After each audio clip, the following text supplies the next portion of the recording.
Thank you guys for joining us for another episode of New Life. And today we have a special guest. I cannot wait for you to just be introduced to this particular individual. So we have, of course, Mr. Eric Janu, motivational speaker, life coach. We can go on and on about your accolades, but today we have a person here who actually they seen you grow up. They have truly been with you through the thick and through the thin. And I know you all have heard about her. He's mentioned her a few times on quite a many episodes. Her name is Cynthia Evans. You may have heard her say, maybe you've called her Mama Lou. So maybe everybody knows Mama Lou. Mama Lou? Okay. Mm-hmm. So let's talk about this. Let's get directly into it. One and only. So go ahead and start sharing with us, Mr. Janu. What do you want to know? It's my big sister. It's my older sister. She basically raised me since I was born all the way up to now. I still call her for advice and stuff. And she held me down during my time of sickness. And always, just throughout my life, she just held me down. And I could always call her for anything, kind of like a second mom. But that's Mama Lou. That's the one and only. That's the usual suspect that I was talking about earlier. We got a couple of them, but this is the head of the usual suspects. So, yeah, that's Big Sis. Now, Big Sis and you guys have a few things in common. So, when we talk about motivating people to understand that they can battle through anything, that they can get through cancer, like cancer doesn't have you, it doesn't defeat you, you defeat it. When we talk about that particular battle, Mama Lou has gone through her own battles. So, do you care to share with us a little bit about that, Mama Lou? Well, let me say hey to the camera. Oh, see, look, I'm sorry. Go ahead. Say hey to the new lifers out here. Yeah. Let me get to know. Tell who she is and how she get down and everything. So tell us about yourself. Hi, I am the third oldest out of 13. I'm the oldest girl. Oldest sibling, put it like that. Yeah, I have been through a lot. God done brought me through a lot. About 15 years ago, I was battling with my lungs. And I had a rare case of a lung disease. And this is around the time that my mom was living. And when I found out that I had it, I actually thought that I was through. But God had other plans for me. He had other plans for me. And I went through it. My family supported me. It's just a lot that I went through. I had to go through by myself. No one was able to do it but me. I had the support. I had God on my side.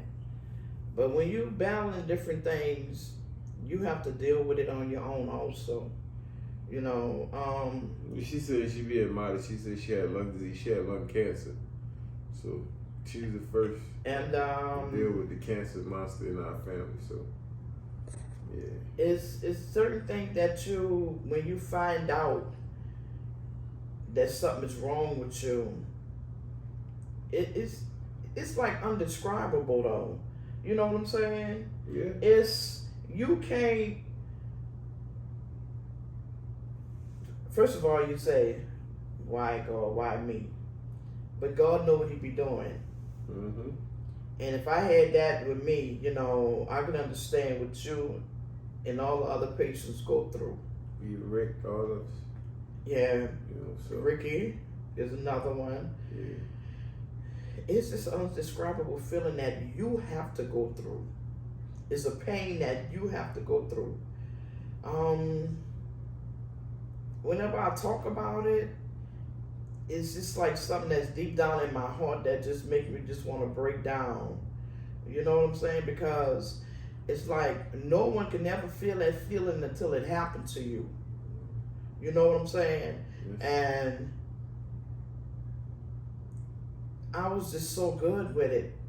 I was good with it because when I first found out that I had it, my doctor really didn't tell me what it was. See, they don't explain to you what it really is. Mm-hmm. You understand? Mm-hmm. It's their job not to really tell you exactly what it is. Yeah.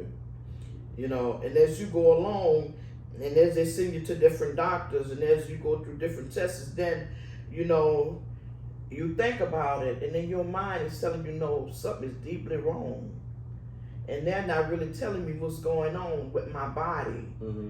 You know,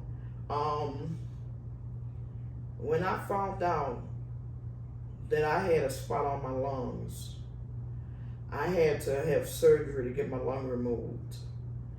And actually, some people think they have 2 lungs, but they don't.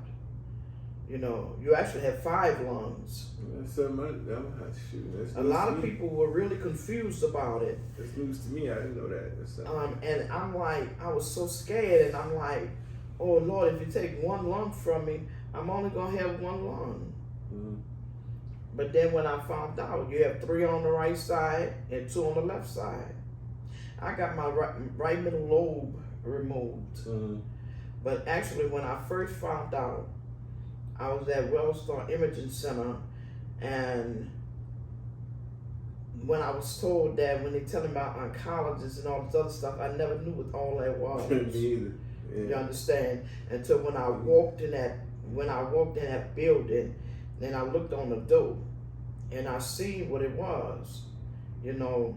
It's a cancer doctor. And he never told me, hey, this oncologist is a cancer doctor. You see what I'm saying? They don't tell you that part. And I'm like, why would they be sending me to an oncologist? You know what I'm saying? Mm-hmm. So, but when I did find out, I broke down in Wellstar parking lot. Mm-hmm. I broke down. See, I don't like to talk about it like that. I broke down in the parking lot, and I did so much crying, and I did so much crying. See, there's certain parts that people really don't know. People don't understand until you have been through it. They see the good side, the happy side, the jolly side, but they don't see that deeper inner side in you. Yeah. That nobody knows but you. Yeah, I could attest to that. You know what I'm saying? Yeah. And my God, when God bless the day when Mama was living, when I went to her and I told her, I said, Mama, I said, something's wrong with my lungs. They have to remove a lung. They did a biopsy on me. Mm-hmm. And they said, well, you're going to have to get this removed. It's going to spread to the rest of your lungs. Mm-hmm. So I'm like, Mama, why? She said, pray on it. She said, pray on it and go ahead on and have it done. And I still cried because I felt like if I get that lung removed, I'm not going to make it. Mm-hmm. You understand? I went and got my CAT scan, and the lady who did it, she told me, listen, she said, I had it too. Not too many people have it. She said, this is a rare disease. Mm-hmm. She said, not too many people have it. She said, but this is going to put 10 years extra onto your life. Mm-hmm. And I listened to the lady, and she just went on. And I said to myself, you know what? I'm going to go ahead on and have it done. But it just so happened, I was having it done that Monday, but my mama passed. And we waited that Saturday. And I had my surgery done that following Monday. And, you know, with her prayers and my prayers, God brought me through it. What, this is 15 years later? Mm-hmm. 15 years later, I'm still here. Kicking, was playing basketball yesterday. I'm still here. Playing tennis, walking. And you know the best part about it? I like being here. You know, people take life for granted. Yeah. I done had head surgery. Yeah. I done had my skull open, my head open, Yeah. with pieces of my skull crumbled in my head. Actually, I still have that to remind me because I still have a big old cut in my head. I have a sink. She made me feel her dent yesterday. It kind of freaked me out. I was like, feel that. Yeah, I have a dent. I mean, they put a plate up there, but still, that would probably have sunk in there. You know what I'm saying? It's settled. But I thank God because dealing with my body, I just recently had another scare. But look, I was so down and out, but I did so much of praying. Boy, people don't know the power of prayers. Mm-hmm. People don't know the power of God. That I'm glad I'm in a family that know the power of prayer, that know the power of God. Mm-hmm. I have people in my family, my sisters, my brothers that can, touch a soul. You know what I'm saying? We were brought up in church. Mm-hmm. And anything go wrong, that's the first thing. Just prior a week ago, I was so down and out because I was sick. I didn't know which way to turn. I didn't know who to call on, but yes, I did. I did know who to call on. I called on God. You understand? Because I know He's going to fix it. Always. He's going to fix it. That's one thing my mama and them did show us how to pray. If we didn't do nothing else, you knew how to pray. God do things for a reason.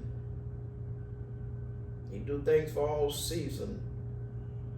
But it's up to you how you manage it and how you take it. You understand? Absolutely.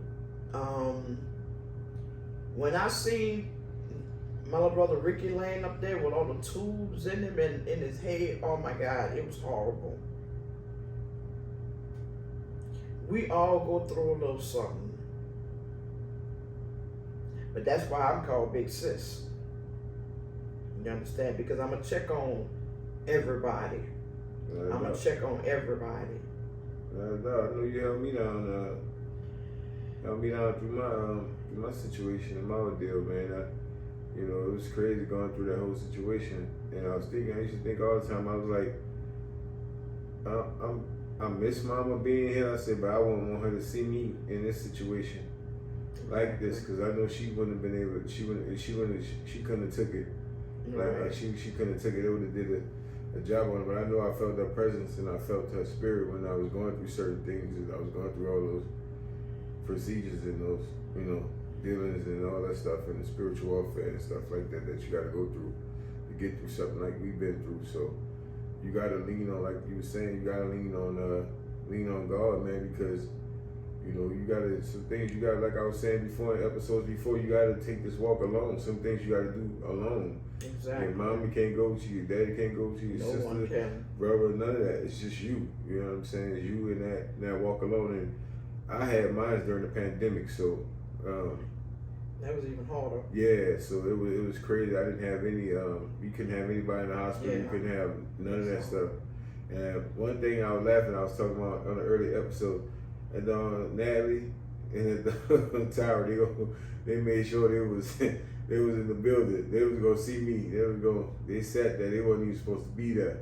You know what I mean? But Nat made her way up there and made sure that I knew she was there some kind of way. I didn't, you know what I'm saying, and Tower too. So. And that meant the world to me too. But now I just look at y'all for like you and Rick's situation, right? Like that I knew when I got diagnosed with everything. Ricky was the first person I told. I think it was. And I think you was the second person I told. When I had my biopsy, I called you that morning when I was going in to get it. And I remember I was in the Wellstar parking lot too, on my way in that sucker. And I remember that doggone it took me out. I thought I was gonna feel it. They had cut a piece of my liver out. I said, what the hell is going on? I was screaming, yelling and stuff. I remember that. That was terrible. You know what I'm saying? But I mean, all this shit, all this stuff was terrible. It was no pleasant experience. It's just that you had to put your mind in that place. You had to put yourself in that place, and you couldn't You couldn't dwell on what if you're not gonna be here, or what if it's not gonna happen. You couldn't let that come in your mind Right. for a minute. That's a If you didn't. journey. That's a journey that you have to take by yourself. Absolutely. And then when you said, like, when you two say, like, when they don't tell you what it is, they don't. They don't tell you what it is. The nurse practitioner, I was saying earlier in the other podcast as well, she stumbled up and told me what it was. I didn't even know what no stages was. I didn't know what nothing was. All I knew was I just asked her a question. I said, once I figured out everything, I was trying to map out everything. And they gave me my treatment plan or whatever, and I knew she told me 12 rounds of chemo, 6 cycles, 3 strokes chemo meds that's on the market. I'll be here, then there, then they'll see how long. And I asked her, I said, well, when I finish this chemo treatment, when I finish this chemo treatment regimen, what do we do next? I said, what's next? And she said, I don't know what's next because you're stage 4 and all. And that's how I found out. She stumbled on telling me I was stage 4. And I'm like, I tell you, I said, well, what's after stage 4?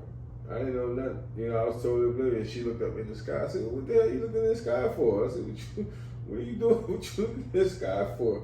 And this she would tell me that the cancer that I had was rare and like older people get it. Her grandfather had it. And I said, well, where's your grandfather? Did he make it? And she was like, no. And she would tell me that if I was 60 years old, I would be in hospice. And you know what I'm saying? And that's when I would tell her, you got the wrong person. That's not me. We don't do that. So I told her, I don't give a damn if I was stage 8. That's that faith. I said, I don't care if I was stage 8. That's that faith. I said, I'm walking out. I said, I walked in here. And they said, work without faith. And she said, walking out. I said, I'm walking out. That's what it is. Yep. So now they didn't think, shoot, a lot of them at the hospital, in my case, they didn't think I was going to make it. So, but not when I would go in there now, trying to tell you, they call me a rock star.